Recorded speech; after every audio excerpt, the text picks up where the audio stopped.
Jadi ketika tekanannya sudah terlalu tinggi, dia butuh dipindahkan. Di atas itu suhunya dingin karena ada hujan. Nah, ketika dia mau pindah ruang dari tekanan tinggi ke tekanan yang rendah untuk menyetabilkan, menyeimbangkan itu, di lapisan tanah atas itu sudah terisolasi sama air.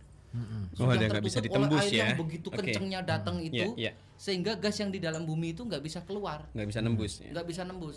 Dan perlu ada dorongan yang kenceng ya? gerakan yang cukup kencang agar dia bisa terbebas dari ruang tanah itu.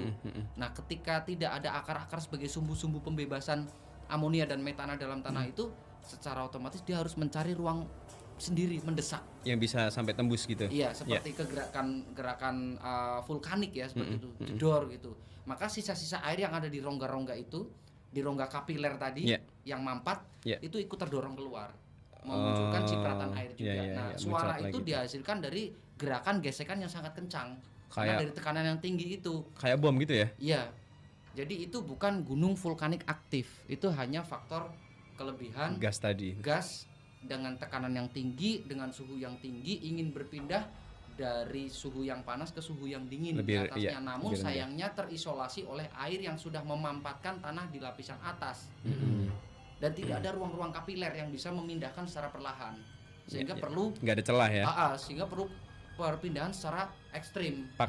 Paksa dan itu terjadi letusan karena laju reaksinya sangat cepat. Seperti itu secara fisika ya. Ya bisa dipahami ini.